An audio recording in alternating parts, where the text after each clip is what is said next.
Price पर एक take भी जानने की कोशिश करेंगे, लेकिन इस बीच हमारे फंडामेंटल एक्सपर्ट विवेक कारवा अब हमारे साथ जुड़ गए हैं। विवेक, गुड आफ्टरनून, स्वागत है आपका ET नाउ स्वदेश पर।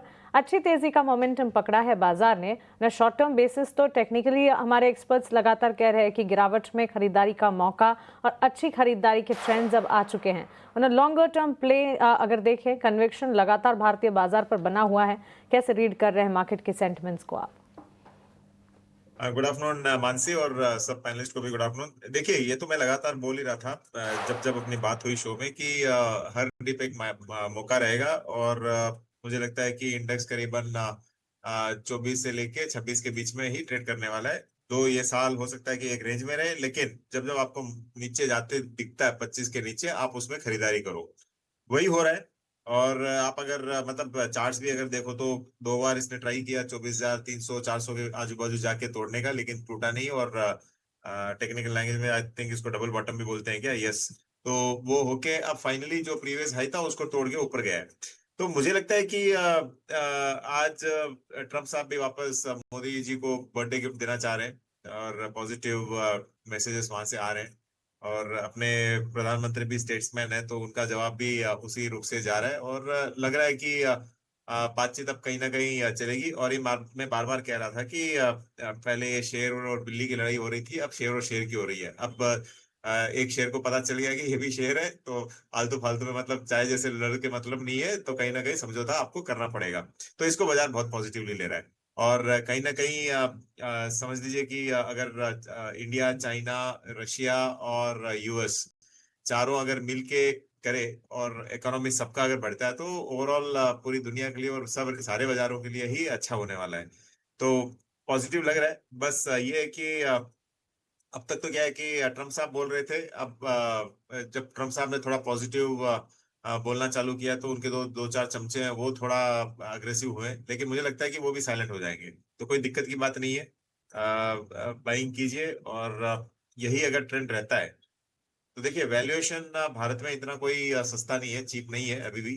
और लार्ज कैप्स बहुत चीप लगते हैं, लेकिन वहां पे अर्निंग्स नहीं है, तो ये दिक्कत है। तो इसके लिए मैं अभी भी सोच रहा हूँ कि ये 26 के ऊपर नहीं जाना चाहिए, इसी रेंज में वापस रहेगा।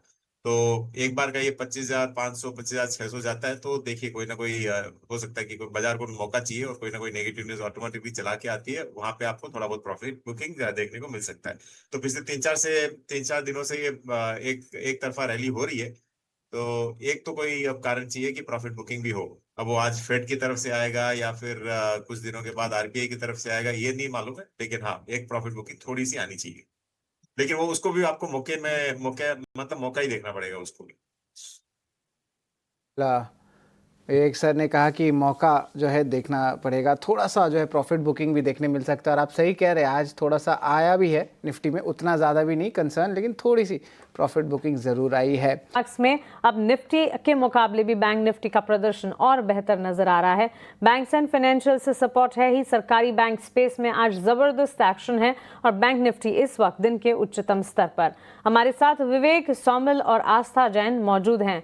विवेक, कमिंग टू यू, जहां बैंक निफ्टी की बात चली है, PSU bank versus private bank, सरकारी बैंक क्षेत्र और निजी बैंक क्षेत्र, साथ ही फाइनेंशियल स्पेस पर किस तरह के रिकमेंडेशंस आप देंगे? पिछले दिनों हमने देखा ब्रोकरेजेस के रिपोर्ट्स भी आए थे, इनफैक्ट फॉरेन ब्रोकरेजेस भी बैंक्स एंड फाइनेंशियल्स पर अपनी रिपोर्ट जारी कर रहे हैं, रैशनल बता रहे हैं।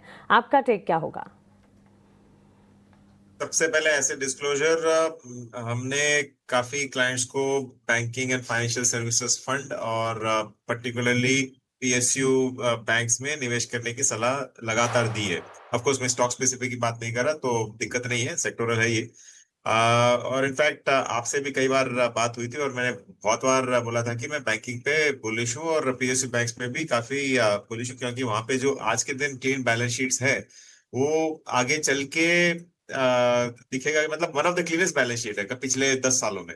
एक तो ये चीज हुई। अब दूसरी ये है कि जो मतलब आज सरकार ये चाहती है कि एटलीस्ट एक बैंक, जो PSU बैंक्स में है, एटलीस्ट एक बैंक दुनिया की टॉप 20 बैंकों में आए। अभी आई थिंक SBI है नंबर 44 या 46 में। तो सरकार चाह रही है कि टॉप 20 बैंक्स में एक भारतीय बैंक रहे। और मुझे लगता है कि आगे चल के सेकेंड लेग ऑफ जो मर्जर्स था, कुछ साल पहले जो काफी बैंक्स का मर्जर हुआ था, पीएसयू बैंक्स का विद इन पीएसयू बैंक्स, वैसा ही आगे चल के मर्जर भी आपको देखने को मिलेगा। तो कंसोलिडेशन आगे चल के होगा। बैलेंस शीट्स अच्छी है, अब यहाँ से डाउन साइड है नहीं। और मुझे लगता है कि जैसे ही एक कंजम्पशन और कैपिटल केपेक्स वगैरह पिकअप होता है, ओवरऑल बैंक सेक्टर के लिए बहुत बहुत अच्छा होगा। तो मैं प्राइवेट में डेफिनेटली पसंद करूंगा जो टॉप 4-5 बैंक्स है। और मुझे लगता है कि पीएसयू बैंक ये स्टोरी अगले 3 या 5 साल की है। तो यहाँ पे आप लॉन्ग टर्म के लिए इन्वेस्ट करो और प्राइवेट एटलीस्ट मीडियम टर्म के लिए इन्वेस्ट करो।